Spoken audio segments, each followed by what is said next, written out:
Hello everyone. आज के इस वीडियो में बायोलॉजी का फर्स्ट टॉपिक हम डिस्कस कर रहे हैं, ब्रांचेस ऑफ बायोलॉजी। तो बायोलॉजी की बेसिकली दो ब्रांचेस होती है, एक होती है बॉटनी और दूसरी होती है जूलॉजी। अब इन दोनों ब्रांचेस की भी बहुत सारी सब ब्रांचेस होती है और उन सब ब्रांचेस को क्या कहा जाता है, उनके अंदर किन चीज़ों की स्टडी की जाती है, इनसे एग्जाम के अंदर क्वेश्चन पूछा जाता है। तो मेन अगर हम देखें ब्रांचेस, तो लगभग हमको 20 से 30 ऐसी ब्रांचेस होती है जो एग्ज़ाम के अंदर पूछी जाती है। तो मैं आपको उनको ट्रिक के माध्यम से याद कराऊंगा। आपको इस वीडियो को ध्यान से देखना है एंड लास्ट में मॉक टेस्ट की प्रैक्टिस करना है, ठीक है। बॉटनी जिसके अंदर हम पेड़ पौधों का अध्ययन करते हैं और वहीं जूलॉजी जिसके अंदर हम जंतुओं का अध्ययन करते हैं, मतलब एनिमल की स्टडी करते हैं। तो सबसे पहले हम बॉटनी की शाखाओं मतलब बॉटनी की ब्रांचेस को डिस्कस करते हैं। देखिए, बॉटनी की हम बात कर रहे हैं तो सबसे पहले हमको ये पता होना चाहिए कि भैया बॉटनी मतलब वनस्पति विज्ञान के फादर के रूप में किसे जाना जाता है। तो फ्रेंड्स, थियोफ्रेस्टस को वनस्पति विज्ञान जिसके अंतर्गत हम पेड़ पौधों का अध्ययन करते हैं उसके पितामह मतलब जनक के रूप में जाना जाता है। किसे? थियोफ्रेस्टस को। थियोफ्रेस्टस एक प्रकृति प्रेमी और दार्शनिक थे। इनका जन्म 372 ईसा पूर्व एरेसस में हुआ था। अब इनका नाम अगर आप कभी भूल जाओ एग्जाम में और आपको सही आंसर तक पहुंचना हो तो उसकी मैं एक ट्रिक बता देता हूं आपको। देखिए, ये एक आपको यहाँ पर फोटो दिख रहा है, ये क्या है? कैक्टस है। कैक्टस क्या है? एक प्रकार का पौधा है।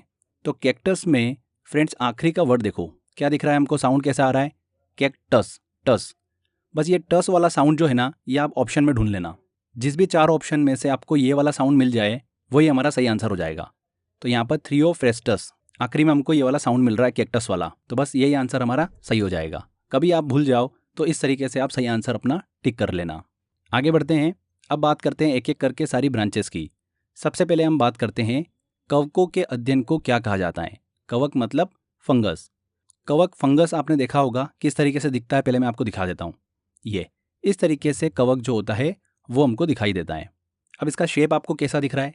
हमने माइक देखा होगा, माइक देखा है? माइक से देखिए लगभग पूरा सिमिलर हमको इसका शेप दिखाई देता है। तो जब भी आपका कवक फंगस वर्ड जो आएगा उसकी इमेज आपके दिमाग में आएगी, जो कि कैसे दिखती है? हमको माइक के जैसे दिखती है। और कवकों के अध्ययन को ही क्या कहा जाता है? माइकोलॉजी कहा जाता है। कितनी आसानी से याद हो गया ये आपको? कितनी बार एग्जाम के अंदर ये क्वेश्चन जो है वो पूछा जा चुका है। देखिए, लास्ट में जो लॉजी वर्ड है ये तो हमको सभी में देखने को मिलेगा, आगे का वर्ड जो है वो हमको ट्रिक के माध्यम से पकड़ना है। तो बस हम वही कर रहे हैं। यहाँ पर माइकोलॉजी कवक के अध्ययन को कहा जाता है। आगे बढ़ते हैं, अगला लेते हैं, मिट्टी के अध्ययन को क्या कहा जाता है। तो ठीक है भैया, मिट्टी का अध्ययन करना था तो हमारे सामने एक चीज़ पड़ी हुई थी। अब हमको देखना था कि ये मिट्टी है कि नहीं है। तो इसको पता करने के लिए हमने इसमें एक्सपेरिमेंट किया। क्या किया? अगर मिट्टी होती तो कोई भी पेड़ पौधे को ये बड़ा कर देती। तो हमने इसके अंदर क्या करा, एक पेड़ लगा दिया और कुछ दिनों तक वेट किया। वेट करने के बाद हमको रिजल्ट मिला कि जो हमने पेड़ लगाया था वो फल फूलने लगा, वो बड़ा होने लगा।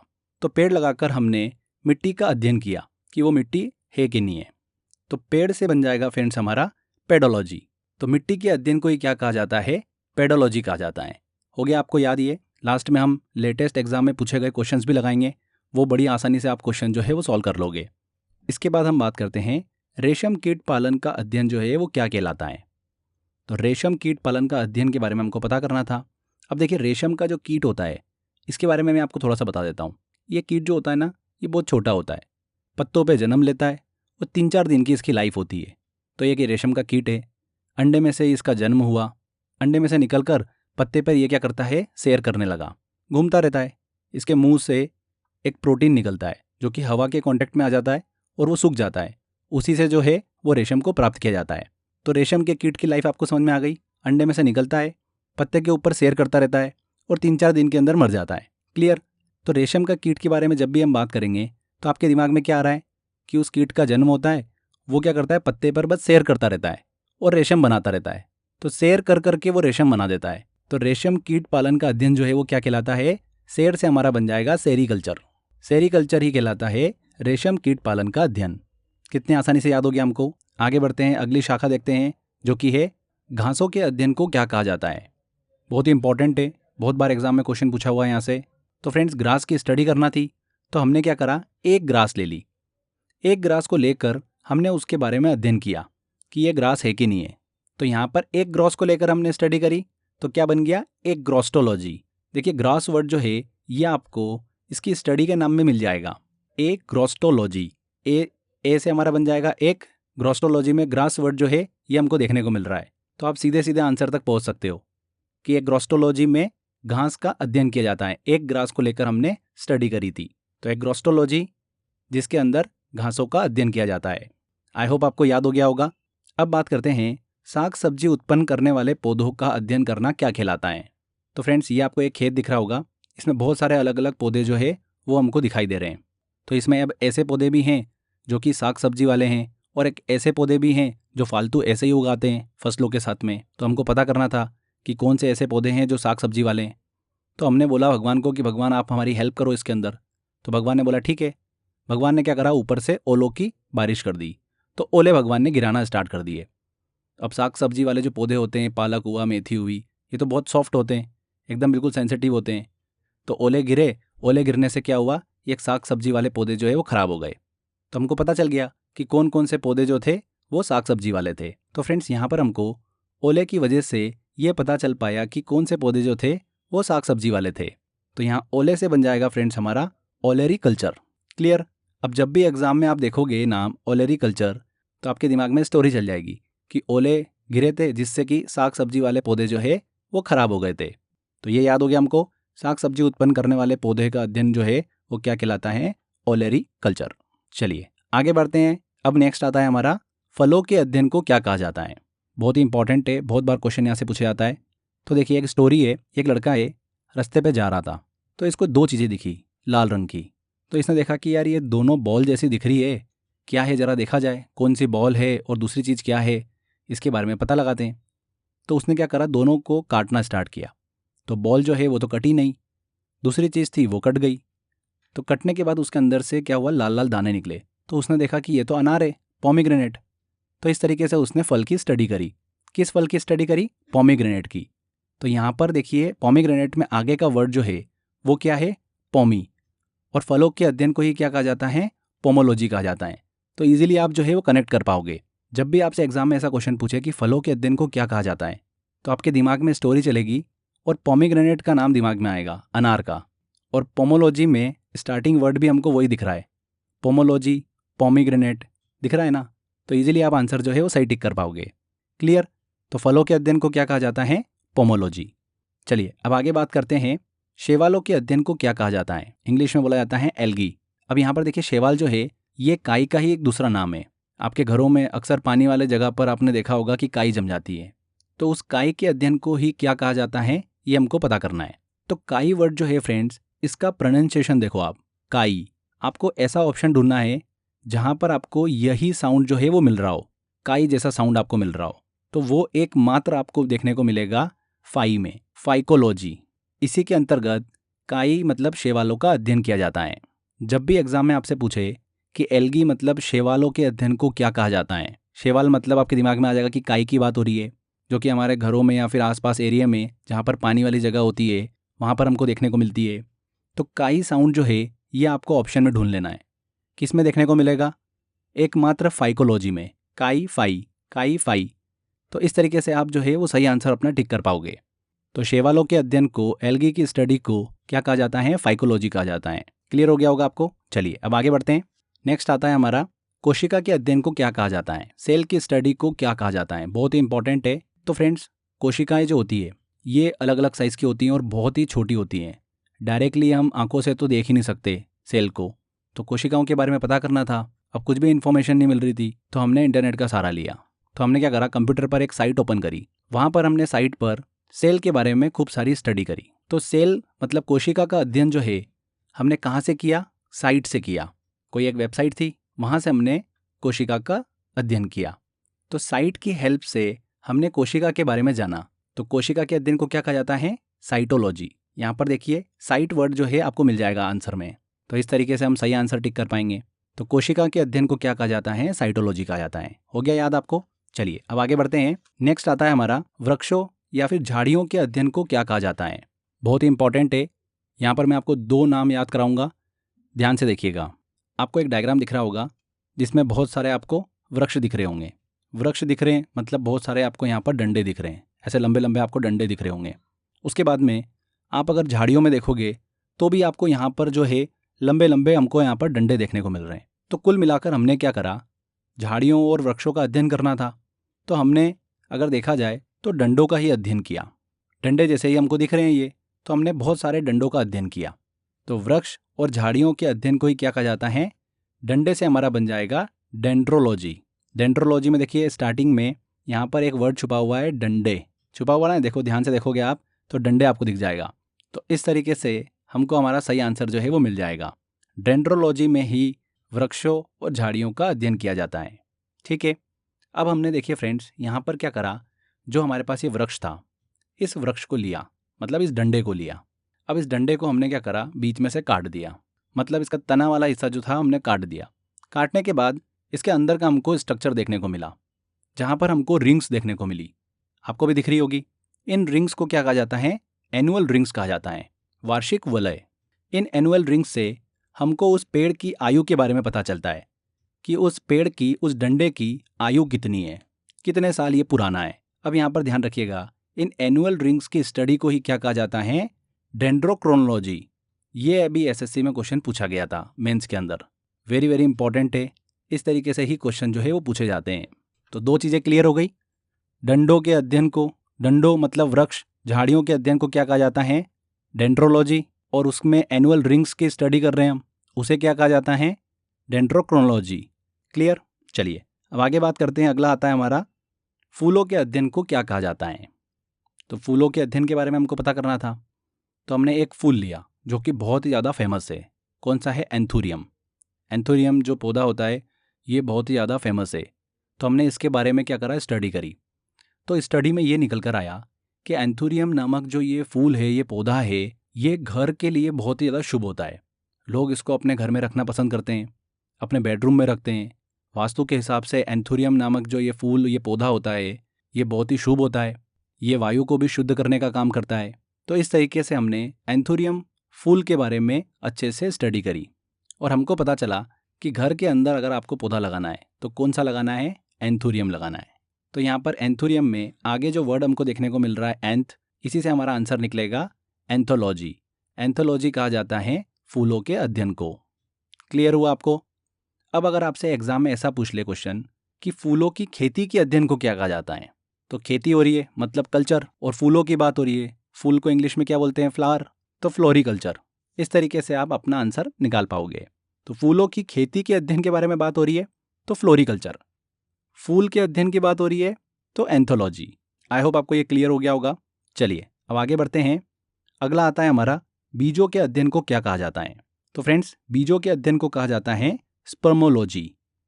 अब देखिए स्पर्मोलॉजी में अब आगे का आप एक वर्ड पकड़ोगे, स्पर्म। स्पर्म जो है ये क्या है, एक प्रकार का बीज है। भाई मनुष्य का जो बीज है वो स्पर्म है, उसी से मनुष्य का जन्म हुआ है। तो स्पर्मोलॉजी में ही बीज वर्ड जो है वो छुपा हुआ है। तो इस तरीके से हम निकाल सकते हैं कि बीजों के अध्ययन को क्या कहा जाता है, स्पर्मोलॉजी कहा जाता है। चलिए आगे बढ़ते हैं। एक और नाम आता है हमारा हॉर्टिकल्चर, जिसके बारे में काफ़ी ज़्यादा बच्चों को पता भी होगा। हॉर्टिकल्चर के अंदर बागवानी कृषि का अध्ययन किया जाता है। बागवानी कृषि आती है। बागवानी कृषि क्या, जैसे फल, फूल, सब्जी, औषधि, इन फसलों के उगाने का अध्ययन किया जाता है हॉर्टिकल्चर में। तो ये तो एक जनरल इन्फॉर्मेशन है, बस आपको इतना दिमाग में रखना है। हॉर्टिकल्चर के अंदर बागवानी कृषि का अध्ययन किया जाता है। तो फ्रेंड्स यहाँ पर हमने लगभग 14-15 वनस्पति विज्ञान की शाखाओं को ट्रिक से याद कर लिया है, जिनसे एग्जाम में बहुत सारे क्वेश्चन जो है वो पूछे जाते हैं। आई होप आपको सारा याद भी हो गया होगा। चलिए अब आगे बात करते हैं ब्रांचेस ऑफ जूलॉजी, मतलब जीव विज्ञान की शाखाओं के बारे में। तो 10-12 इंपॉर्टेंट ब्रांचेस है जिनसे क्वेश्चंस पूछे जाते हैं, उनको हम ट्रिक के माध्यम से याद करते हैं। देखिए पहला आता है हमारा डर्माटोलॉजी। डर्माटोलॉजी में किस चीज़ का अध्ययन किया जाता है। तो देखिए फ्रेंड्स, यहाँ पर एक वर्ड हमको देखने को मिल रहा है स्टार्टिंग में, डर्मा। ठीक है, तो डर्मी जैसा साउंड आ रहा है हमको, डर्मीकुल। एक पाउडर होता है डर्मीकुल, आप सभी ने देखा भी होगा। उसको हम कहाँ पे लगाते हैं, स्किन के ऊपर लगाते हैं ठंडक लेने के लिए। तो मतलब त्वचा पर हम डर्मीकुल को लगाते हैं। ठीक है, तो यहाँ पर हम स्किन से कनेक्ट हो पा रहे हैं। तो मानव की त्वचा का अध्ययन करना ही क्या कहलाता है, डर्माटोलॉजी कहलाता है। क्लियर। इस तरीके से आप आसानी से इसको याद रख सकते हैं। नेक्स्ट आता है हमारा एंटोमोलॉजी। एंटोमोलॉजी में किस चीज़ का अध्ययन किया जाता है। तो फ्रेंड्स देखिए आगे स्टार्टिंग में एंट लिखा हुआ है, और एंट मतलब क्या होता है, चींटी। चींटी क्या है, एक कीड़ा है। तो कीड़ों का अध्ययन किया जाता है एंटोमोलॉजी में। क्लियर हुआ आपको? चलिए आगे बढ़ते हैं। अगला आता है हमारा एपीकल्चर। एपीकल्चर में किस चीज़ का अध्ययन किया जाता है? तो बहुत ही इंटरेस्टिंग है। देखिए, ये एक मधुमक्खी है, ये इधर उधर घूम रही है। क्यों घूम रही है? क्योंकि फूलों के अंदर से जो रस लेती थी वो रस फूलों में ख़त्म हो गया। तो बोले कि अब मैं क्या करूं? तो ये आगे गई और इसने क्या करा, एपी के अंदर से रस निकालना चालू कर दिया। एपीफिज आप सभी ने पी भी होगी। तो ये क्या कर रही है, एपी पी रही है और अपना शहद इकट्ठा कर रही है। तो मधुमक्खी का ये कल्चर हमको देखने को मिला, जिसमें मधुमक्खी जो है वो एपी को पी रही है। तो एपी कल्चर कहीं ना कहीं आपके दिमाग में सेट हो गया, मधुमक्खी से रिलेटेड है। तो एपीकल्चर किसे कहा जाता है? मधुमक्खी पालन को ही एपीकल्चर कहा जाता है। जब भी एग्जाम में आप एपीकल्चर वर्ड देखोगे तो एपी आपको दिमाग में आएगा। और एपीफिस कौन पीता है? मधुमक्खी पी रही थी अपना शहद इकट्ठा करने के लिए। तो इस तरीके से आपको आंसर जो है वो समझ में आ जाएगा। क्लियर? चलिए आगे बात करते हैं। अगला आता है हमारा पीसी कल्चर। पीसी कल्चर में किस चीज़ का अध्ययन किया जाता है? तो देखिए फ्रेंड्स, एक आदमी था, ये क्या करता था, मछली का पालन करता था। तो अलग अलग बहुत सारे गड्ढे इसने कर लिए और मछलियों का पालन कर रहा था। इसके साथ प्रॉब्लम ये आ रही थी कि इतने सारी मछलियों को कैसे चेक करे ये, कि कौन सी जिंदा है, किसको भूख लग गई है, किसको खाना देना है, कुछ समझ में नहीं आ रहा था इसको।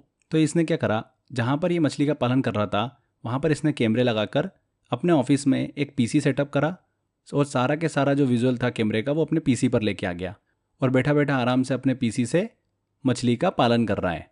तो पीसी की हेल्प से ये क्या कर रहा है, मछली का पालन कर रहा है। तो मछली पालन का अध्ययन करना ही क्या कहलाता है? पीसी कल्चर कहलाता है। हो गया क्लियर? तो इस स्टोरी से आपको बिल्कुल क्लियर हो जाएगा कि मछली पालन का अध्ययन क्या कहलाता है, पीसी कल्चर कहलाता है। नेक्स्ट आता है हमारा कैंसर संबंधी रोगों का अध्ययन करना क्या कहलाता है। बहुत ही इंटरेस्टिंग ट्रिक है इसकी। देखिए तो फ्रेंड्स, कैंसर के अंदर होता क्या है, हमारे बॉडी का जो सेल सिस्टम होता है वो जो होता है वो प्रभावित हो जाता है। मतलब हमारे बॉडी के अंदर सेल्स जो होती है वो अनियंत्रित तरीके से बढ़ने लग जाती हैं।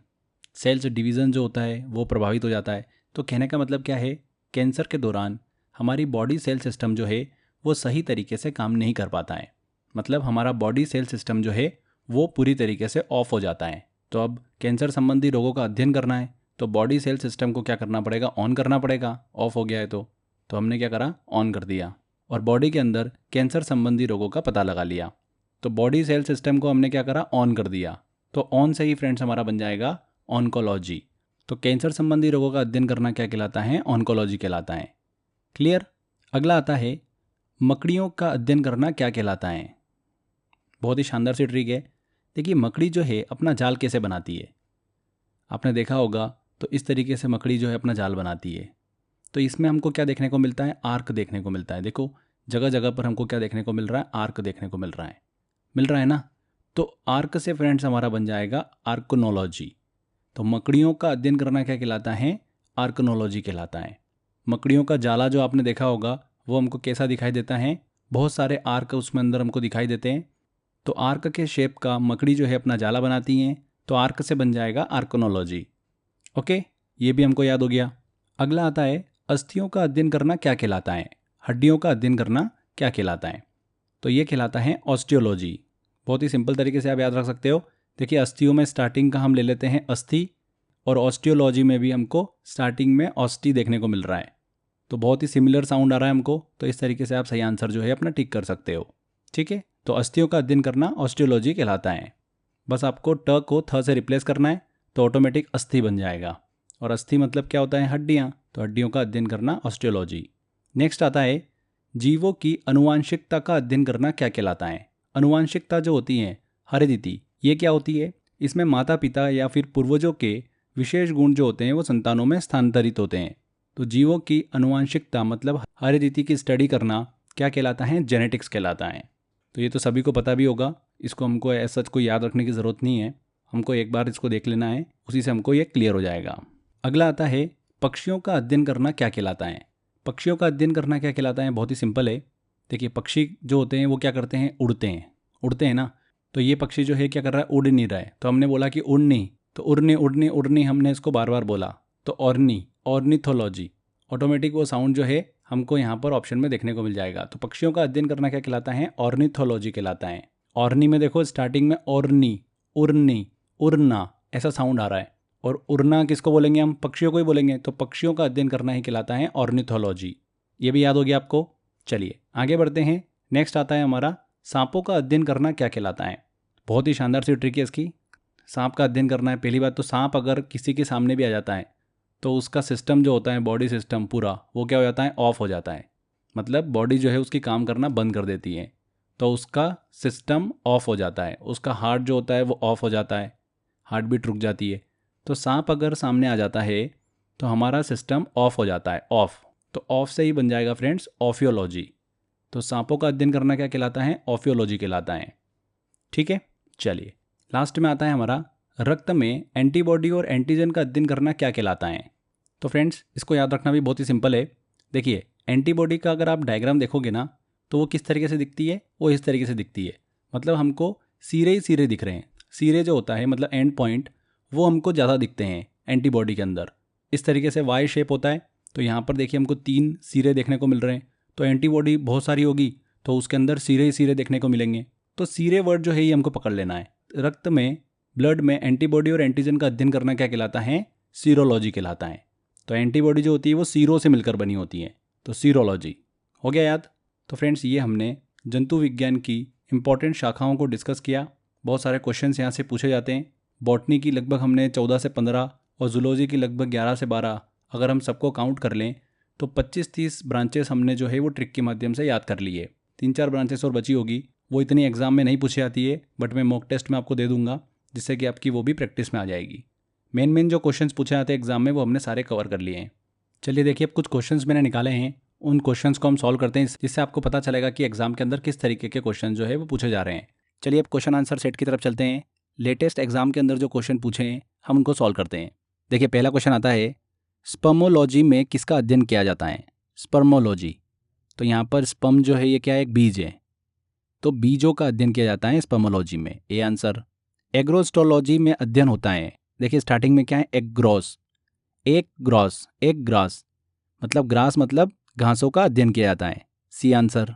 पेडोलॉजी में अध्ययन किया जाता है, पेडोलॉजी, पेड़, पेड़ लगाया था हमने मिट्टी में, इस तरीके से मिट्टी का अध्ययन किया था, तो भूमि का अध्ययन किया जाता है पेडोलॉजी में। फलों का अध्ययन कहलाता है, फल की बात हो रही तो हमारे दिमाग में सबसे पहले आएगा पोमीग्रेनेट। तो पोमीग्रेनेट में स्टार्टिंग का वर्ड है पोम, तो पोमोलॉजी, पोमोलॉजी कहलाता है फलों का अध्ययन।